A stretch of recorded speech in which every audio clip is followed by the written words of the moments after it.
Good morning, Stephen. Hello, Vanessa. Now, we've been talking about the French Prime Minister's speech to Parliament, of course.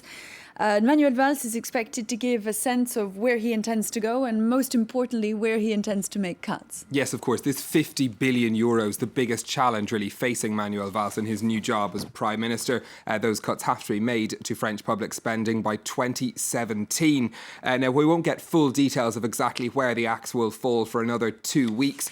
We are expected to get a sense from Manuel Valls of exactly where his priorities lie, at least, and where he is expected to keep more funding. The cuts not only necessary to bring down France's budget deficit to that 3% limit required by EU rules, but also necessary for President Francois Hollande's so-called Responsibility Pact, which is a series of tax cuts for businesses. But to get an idea of what the challenges they have, let's take a look at how public spending in France breaks down at present. The vast majority, as you can see, goes to social security.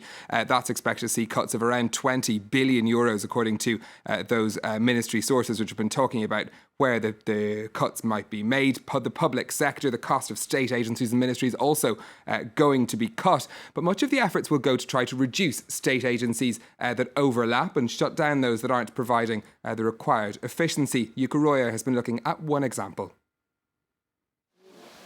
It's a real estate agency like no other. Sovafilm was created in 2006 to speed up the sales of state-owned land and property, like disused railway lines, closed prisons or old military barracks. Today, it's been deemed useless, or worse still, a burden on the state budget.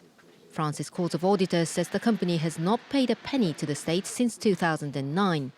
This, despite the fact that it has sold some buildings and land, like this site around the former railway track. We sold it in 2013 for around 20 million euros. Problem is, none of that money went to the state coffers. Instead, Sovafilm used it to fill its own war chest. The firm has 165 million euros in capital and an additional 65 million euros in cash savings. The public spending watchdog says the company's business model makes no sense and that it should be shut down immediately. The firm's management contests the court's recommendation. It's silly to close a business that's working, that's making money. It's common sense. Its latest project, to renovate this former ministry in Paris and increase its value. But there's a catch.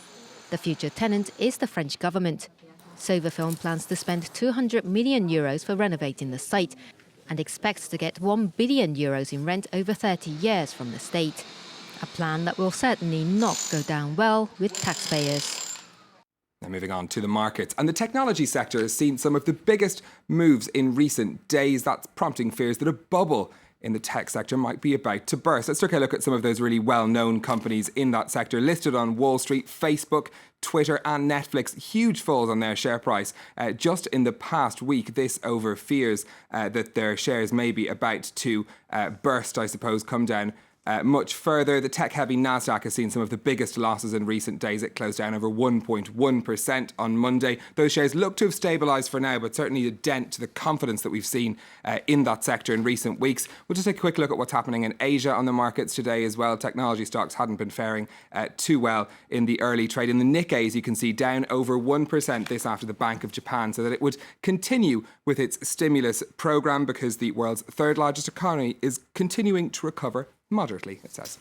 And we end our look at business this morning, Stephen, with the chance to own a piece of the iconic figure that is David Hasselhoff. Yeah, fans in the most unusual places, as we've been discovering. Everyone seems a great fan of David Hasselhoff here at France 24. Anyway, the Baywatch and Knight Rider star has raided his attic to put up some of the memorabilia from his television series that he's starred in up for sale. They include a few iconic pieces from Baywatch, the beachside drama that brought him to fame, as you can see there, and also some pieces from Knight Rider, which he starred in before. But the most interesting is this model of him that was created for his appearance in SpongeBob SquarePants, the children's television series. It's a 3.6 metre long model of David Hasselhoff that lies down on a metal plank. You can see his guitar there, also for sale too.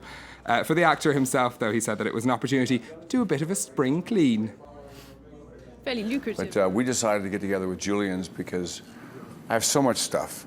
And, it was either, put it in the attic or put it in a restaurant or give it to somebody who really wants it, and raise a little money for the Starlight Foundation, which is a great foundation.